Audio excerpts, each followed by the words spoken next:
siapa saja yang mengucapkan kalimah la ilaha illallah dengan ikhlas, ia akan masuk surga.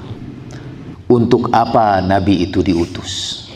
Dan untuk memenuhi hak Nabi sallallahu alaihi wa alihi dan mencintai ahlil baitku, kata Rasulullah. Lalu orang itu masih juga bertanya, fidaka abi wa ummi, biarlah ayah dan ibuku jadi tebusanmu. Wa inna hubba ahlil baiti lamin haqqiha, apakah mencintai ahlul bait itu termasuk dari haknya kalimah tauhid la ilaha illallah? Qala inna hubbahum la'a'zamu haqqiha, sesungguhnya mencintai ahlul bait itu adalah hak terbesar dari kalimat la ilaha illallah. Assalamu alayka ya habibah ilahil alamin, assalamu alayka ya man ba'athahu Allah ta'ala rahmatan lil alamin, assalamu alayki ya qurrata aini rasuli rabbil alamin, assalamu alayka ya amiral mu'minin, assalamu alaykuma ya sayyiday syababi ahlil jannati ajma'in, assalamu alal hadin al mahdiyin al ma'sumin, assalamu alayna wa ala ibadillahi salihin, assalamu alaikum jami'an wa rahmatullahi wa barakatuh. Alhamdulillahi rabbil alamin, salatu wassalamu ala khatamin nabiyyin abil qasim Muhammad, Allahumma salli ala Muhammad wa ali Muhammad wa ala alihi tayyibin at-tahirin wa ashabihi al-mayamin al-muntajabin. Diriwayatkan dari Rasulullah sallallahu alaihi wa alihi wasallam, seorang Arab dari dusun, dalam bahasa Arabnya disebut A'rabi, seorang Arab dari kampung, dari badiah, dari padang pasir, mendatangi Nabi sallallahu alaihi wa alihi. Ya Rasulullah, hal lil jannati min thamanin?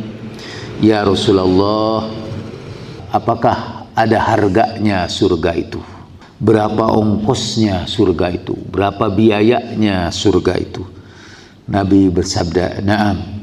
"Wa ma thamanuha?" Apa ongkosnya surga itu? Apa biaya surga itu? Qala, Rasulullah sallallahu alaihi wasallam bersabda, "La ilaha illallah yaquluha al-'abdu mukhlishan biha." Biaya surga itu, harga surga itu ialah la ilaha illallah yang diucapkan dengan keikhlasan. Lalu orang itu masih juga bertanya, wa ma ikhlasuha? Apa mengikhlaskan kalimat la ilaha illallah itu? Apa mengucapkan kalimat la ilaha illallah dengan ikhlas itu? Qala, Rasulullah bersabda, sesudah kamu mengucapkan kalimat itu, kamu mengikhlaskannya, yaitu al-amalu bima bu'ithu bihi fi haqqihi wa hubbi ahli baiti. Yang disebut mengikhlaskan kalimat la ilaha illallah ialah engkau mengamalkan apa-apa yang aku dibangkitkan untuk itu. Dan menurut Al-Quran, Rasulullah sallallahu alaihi wasallam dibangkitkan untuk menjadi rahmatan lil alamin, dalam memenuhi hak Allah subhanahu wa ta'ala, dalam memenuhi hak Rasulullah sallallahu alaihi wasallam, dan yang keduanya wa hubbu ahli baiti, dan mencintai keluargaku. Jadi siapa saja yang mengucapkan kalimah la ilaha illallah dengan ikhlas, ia akan masuk surga. Apa mengikhlaskan itu?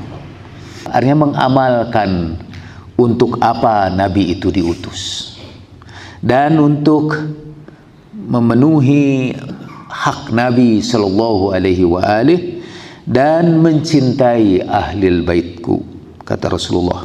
Lalu orang itu masih juga bertanya, fidaka abi wa ummi, biarlah ayah dan ibuku jadi tebusanmu. Wa inna hubba ahlil baiti lamin haqqiha, apakah mencintai ahlul bait itu termasuk dari haknya kalimah tauhid la ilaha illallah. Qala inna hubbahum la'a'zamu haqqiha, sesungguhnya mencintai ahlul bait itu adalah hak terbesar dari kalimat la ilaha illallah. Dari Nabi sallallahu alaihi wasallam, beliau bersabda, la yu'minu 'abdun hatta akuna ahabba ilaihi min nafsihi wa ahli ahabbu ilaihi min ahlihi wa itrati ahabbu ilaihi min itratih. Belum sempurna iman seorang hamba. Dalam kalimat hadisnya malah tidak beriman seorang hamba. La yu'minu abdun, tidak beriman seorang hamba sampai aku lebih dicintai daripada dirinya, sampai keluargaku lebih dicintai dari keluarganya, dan sampai itrahku, para imam dari keturunanku, lebih dia cintai dari keturunannya sendiri. Dan salah satu di antara tanda Al-Karbala'i, dan kita doakan semoga para berziarah ini semua menjadi Karbala'i yang bisa menebus, membeli ongkos surga itu dengan kecintaannya kepada ahlul bait. Saya ingin memberikan beberapa contoh orang Karbala'i atau yang mengikuti Imam Husain pada waktu itu, yang menunjukkan kecintaannya kepada ahlul bait dengan kecintaan yang luar biasa. Di antaranya kita ceritakan di sini adalah orang yang bernama Wadih.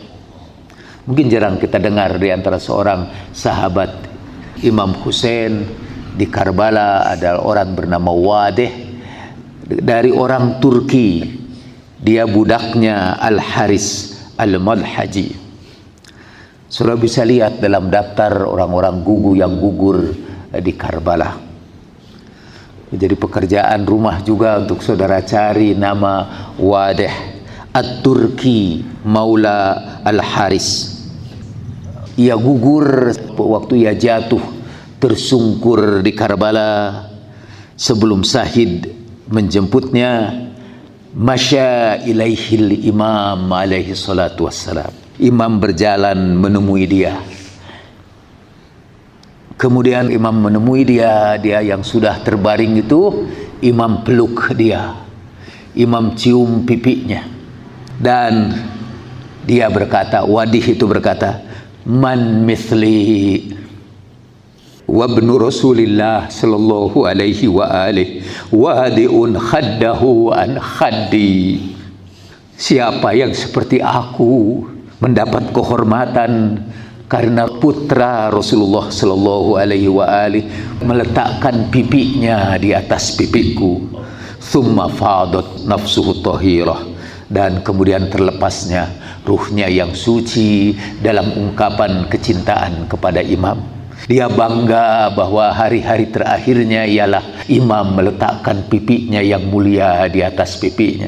Man mithli, kata dia, siapa gerangan orang di dunia ini yang sepertiku, yang pipi imam diletakkan di atas pipinya. Itu contoh kecintaan kepada ahlul bait Nabi, sehingga buat mereka tidak ada kehormatan selain kehormatan dipeluk putra putri Rasulullah sallallahu alaihi wa alihi. Orang lain yang ingin saya berikan contoh di sini adalah Abis bin Syabib Asy-Syakiri. Dua-duanya tokoh yang jarang kita dengarkan pada peristiwa Muharram. Ketika ia menjelang berangkat ke Ma'rakah dan kemudian nanti gugur di situ, Abis bin Syabib Asy-Syakiri mengungkapkan kecintaannya terhadap keluarga Nabi sallallahu alaihi wa alihi. Ia berhenti di depan Imam Abi Abdullah alaihi salatu wassalam, dan ia berkata, ma amsa ala zahril ardi qaribun wala ba'idun a'azzu alayya minka walau qadartu an adfa'a ad-daima anka bi syai'in a'azzu alayya min nafsi la fa'altu. Di punggung bumi ini, baik yang dekat maupun yang jauh, tidak ada yang paling aku cintai kecuali engkau. Dan sekiranya aku mampu, aku akan tolakkan segala bahaya, segala kesusahan darimu. Sekiranya aku bisa menolak yang buruk yang akan menimpamu, yang lebih mulia dari diriku, yang lebih berharga dariku, aku akan lakukan itu semua. Assalamualaikum, ashhadu anni ala hudaka wa huda abika. Aku bersaksi, wahai imam, bahwa aku berjalan di atas petunjukmu dan di atas petunjuk ayahmu, yaitu Imam Ali karamallahu wajhah salamullahi alaih. Lalu ia berangkat dengan izin imam dan menemui kesahidannya. Contoh berikutnya yang mengungkapkan kecintaannya kepada Ahlul Bait di medan Karbala adalah Al-Hajjaj Al-Ja'fi.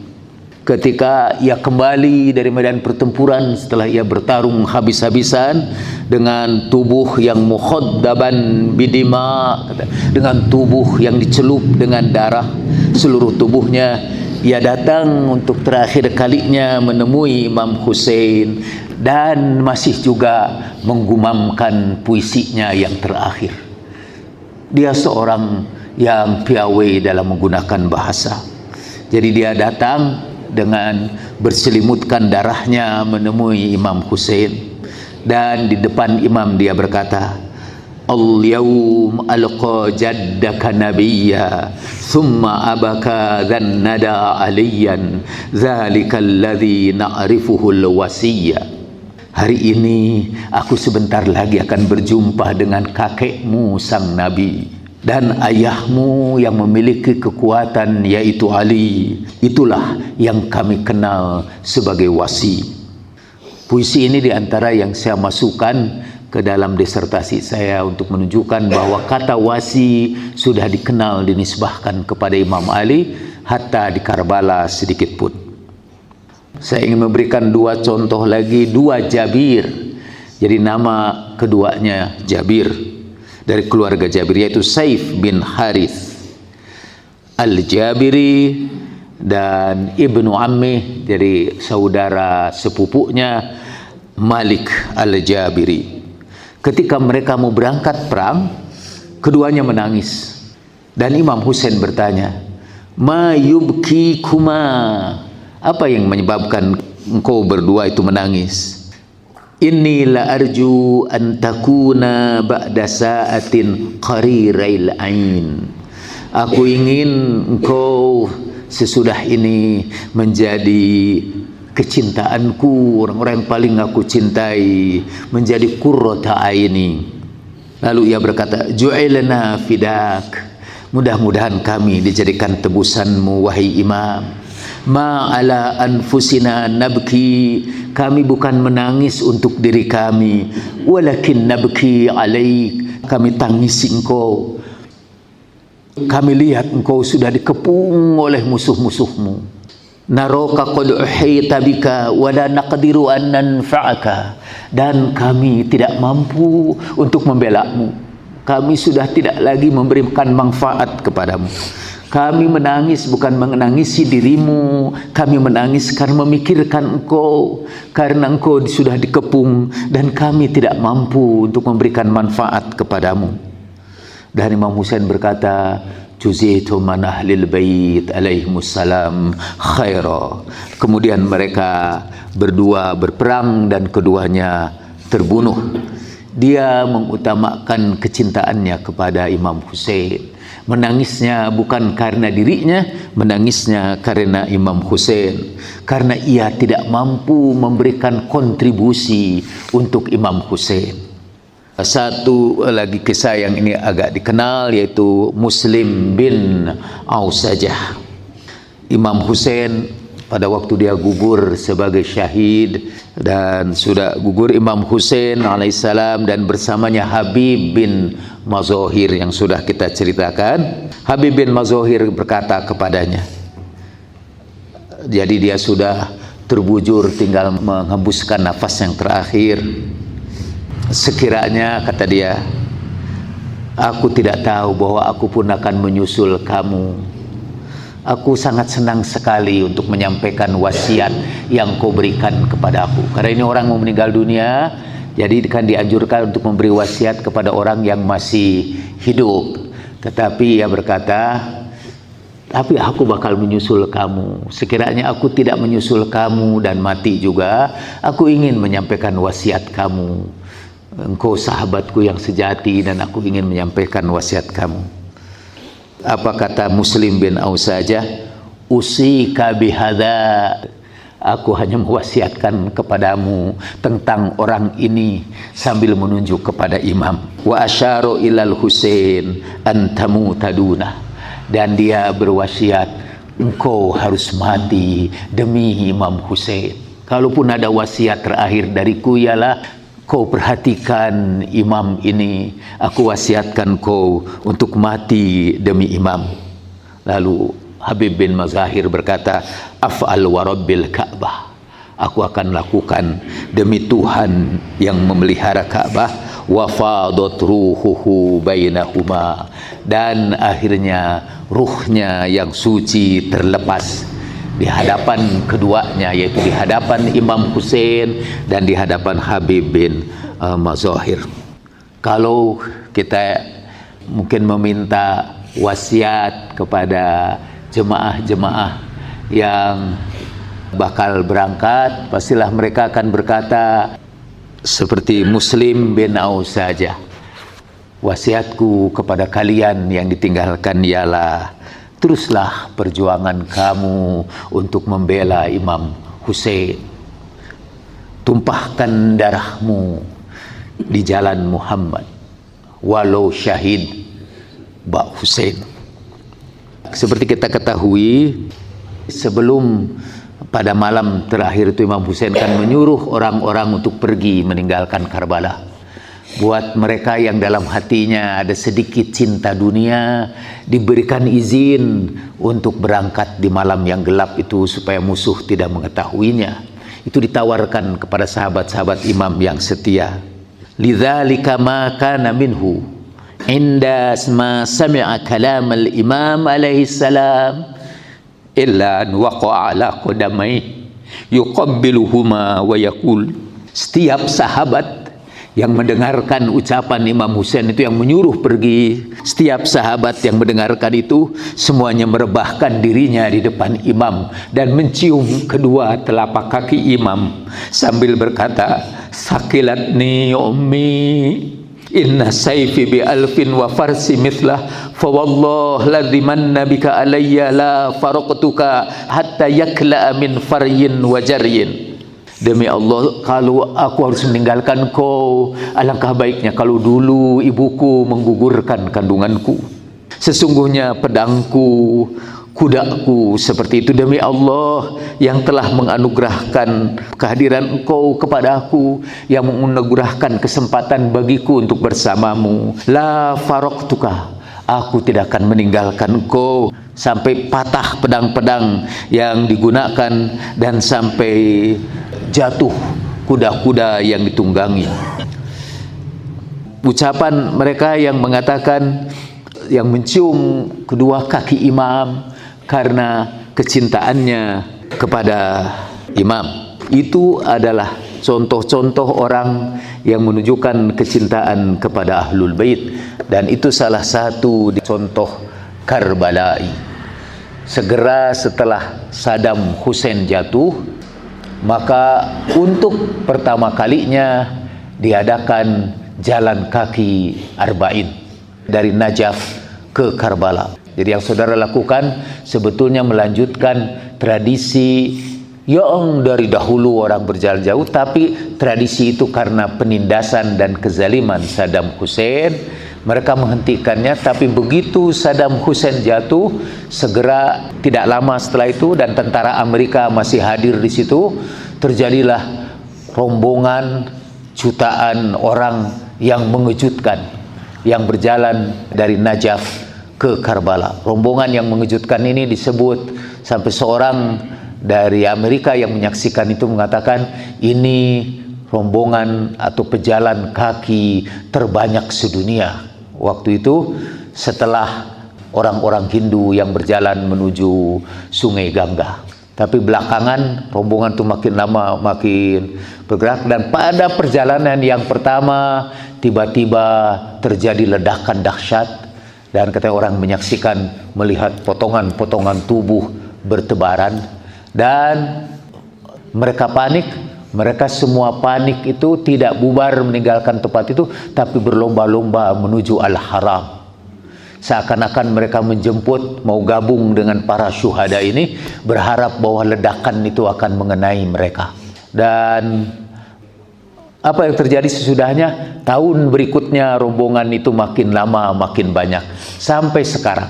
Walaupun terjadi beberapa ledakan, karena buat mereka itu waqatil dunah, untuk menemui kematian, untuk memperoleh kesyahidan untuk Imam Hussein adalah tanda utama seorang Karbala'i.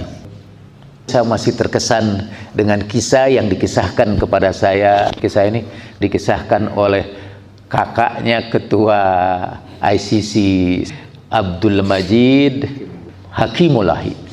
Itu kakaknya dulu namanya Muhsin Hakimulahi yang jadi pimpinan ICC itu. Nah, ini dari kakaknya bercerita kepada saya, dahulu katanya ada satu tempat. Tempat itu adalah tempat pemotongan tangan orang yang ziarah. Soalnya peziarah itu makin lama makin banyak saja, padahal dilarang. Akhirnya supaya tidak banyak peziarah itu, maka ditentukanlah aturan bahwa yang ziarah ke situ dipotong tangannya, dan potongan tangan itu dihimpun, lalu orang berlomba-lomba untuk dipotong tangannya supaya ia bisa berziarah kepada Imam Hussein. Pada tahun berikutnya ada orang yang ingin kedua kalinya juga berkunjung ke situ, tapi kan tangannya sudah ditandai, yang sudah dipotong tangan tidak boleh berziarah lagi, sudah tandanya dipotong tangan. Maka ada orang-orang yang menyembunyikan tangannya yang terpotong dan menyerahkan tangannya yang satu lagi, hanya supaya dia bisa berziarah kepada Imam Hussein, hanya supaya dia bisa mengalirkan darahnya untuk Imam Hussein. Ini sebuah agama yang mengajarkan kepahlawanan. Dalam bahasa Arab, kepahlawanan itu batalah. Batalatul Karbala, pahlawan-pahlawan perempuan dari Karbala. Batal itu artinya pahlawan.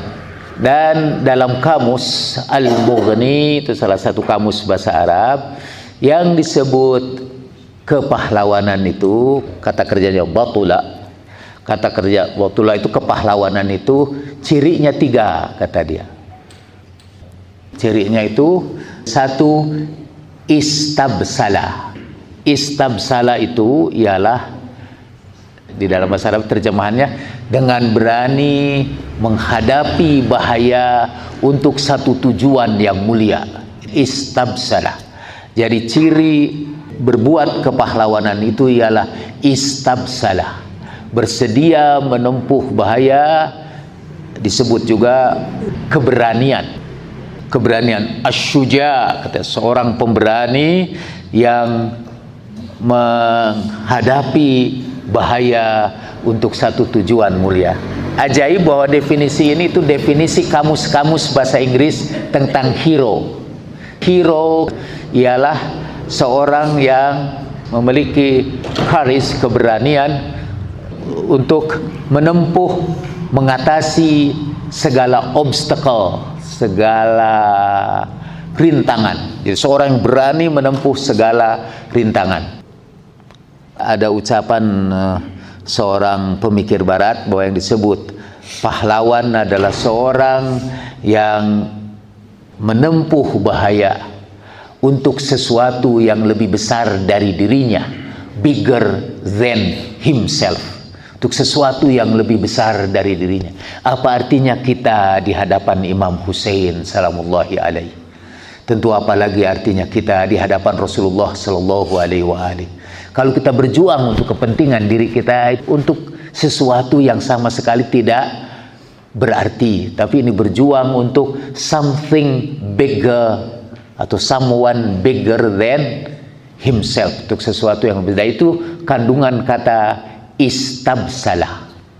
Dan yang kedua, wadhaha. Wadhaha itu asal katanya dari kata udhiyah, itu satu akal kata dengan Idul Adha, artinya berkorban.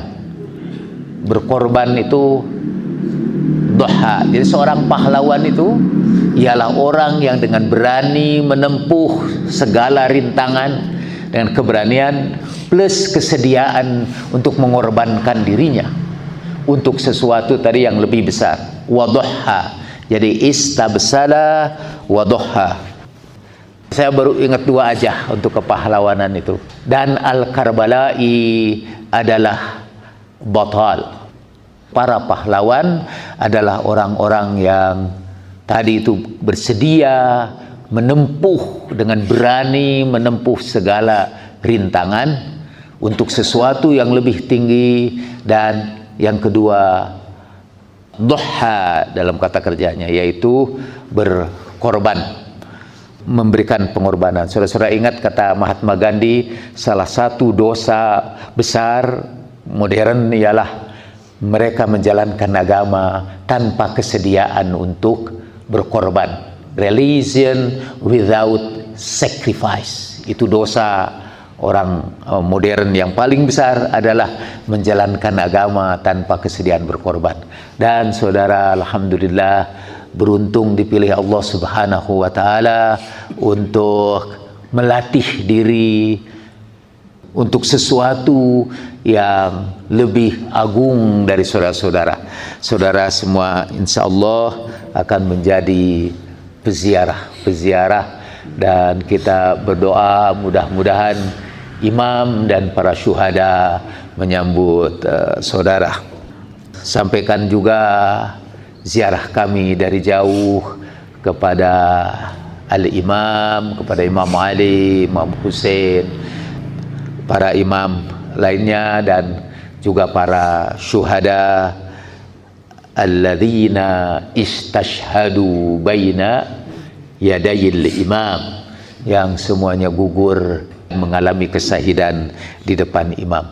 Mereka adalah para pahlawan Karbala'iyin, dan saudara-saudara insyaallah berniat menjadi para pahlawan Karbala'iyin.